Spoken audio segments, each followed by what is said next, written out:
Ester, capítulo 9. Os judeus matam os seus inimigos.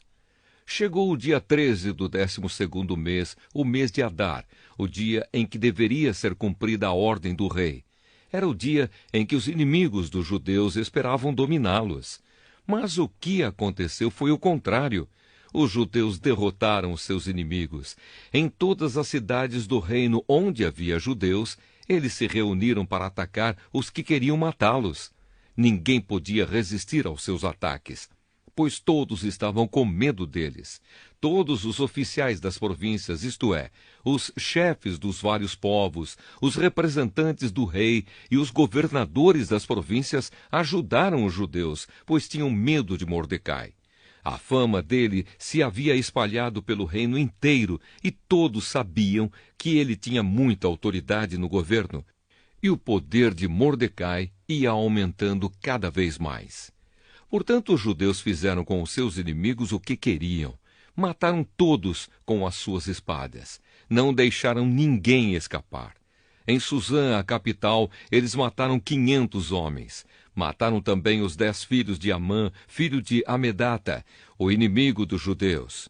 Os nomes deles eram Parzendata, Dalfão, Aspatá, Porata, Adalias, Aridata, Parmasta, Arizai, Aridai e Vaizata. Mas os judeus não ficaram com os bens deles. Naquele mesmo dia, o rei foi informado de quantas pessoas haviam sido mortas em Suzã. Então disse a Ester: aqui em Suzã, os judeus mataram 500 homens e também os 10 filhos de Amã. E nas províncias, quantos eles terão matado? O que é que você quer agora? É só pedir. Se quiser mais alguma coisa, eu lhe darei. Ester respondeu: se for do agrado do rei, dê autorização aos judeus de Suzã para fazerem amanhã o mesmo que tinham ordem para fazer hoje. E peço também que os corpos dos 10 filhos de Amã sejam pendurados em forcas. O rei concordou e mandou ler a autorização em público em Suzã. E os corpos dos 10 filhos de Amã foram pendurados em forcas. No dia 14 do mês de Adar, os judeus de Suzã se reuniram e mataram mais 300 homens na cidade, mas não ficaram com os bens deles. No dia 13 do mês de Adar, os judeus das províncias se reuniram e se defenderam. Mataram 75.000 inimigos e assim se livraram de todos os que os odiavam. Mas não ficaram com os bens dos mortos. No dia 14, eles descansaram e comemoraram com banquetes e festas.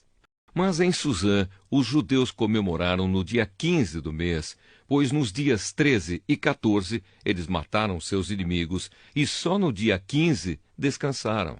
É por isso que os judeus que vivem em vilas e povoados comemoram o dia 14 de Adar com banquetes e festas e mandam comida uns aos outros.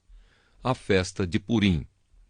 Mordecai escreveu tudo o que havia acontecido e mandou cartas a todos os judeus que moravam em todas as províncias do reino, tanto aos de perto como aos de longe. Nas cartas, ele ordenou que todos os anos eles comemorassem os dias 14 e 15 do mês de Adar, pois foi nestes dias que os judeus se livraram dos seus inimigos, e foi neste mês que a tristeza e o luto se transformaram em alegria e festa. Portanto, que dessem banquetes e festas, mandassem comida uns aos outros e distribuíssem presentes aos pobres. Assim os judeus, de acordo com o que Mordecai tinha escrito, começaram o costume de comemorar esses dias. Amã, filho de Amedata, descendente de Agag e inimigo dos judeus, tinha planejado acabar com eles e tinha mandado tirar a sorte. Chama-se isso de Purim, para resolver em que dia ia matá-los. Mas Ester foi falar com o rei, e ele ordenou por escrito que o mal que Amã havia planejado contra os judeus caísse sobre o próprio Amã. Portanto, enforcaram Amã e os seus filhos. É por isso que esses dias feriados são chamados de Purim, que é o plural da palavra pur, Como resultado da carta de Mordecai e de tudo o que os judeus tinham visto e das coisas que aconteceram, eles resolveram que eles mesmos, os seus descendentes e os que se convertessem ao judaísmo, seguiriam o costume de comemorar todos os anos esses 2 dias, conforme Mordecai havia escrito. Ficou resolvido que daí em diante toda a família judaica, em todas as cidades das províncias do reino, comemoraria a festa de Purim, para que os judeus lembrassem sempre do que havia acontecido. Nunca, em qualquer época, deixariam de comemorar essa festa. A rainha Ester, filha de Abiail, também escreveu uma carta junto com o judeu Mordecai, dando todo o seu apoio à carta que Mordecai já havia escrito a respeito da festa de Purim.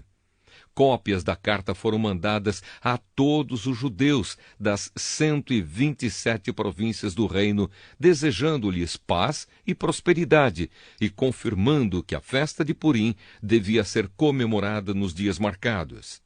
Assim como haviam marcado para si mesmos e para os seus descendentes dias de festas e de jejum, eles deveriam seguir essas ordens do judeu Mordecai e da rainha Ester.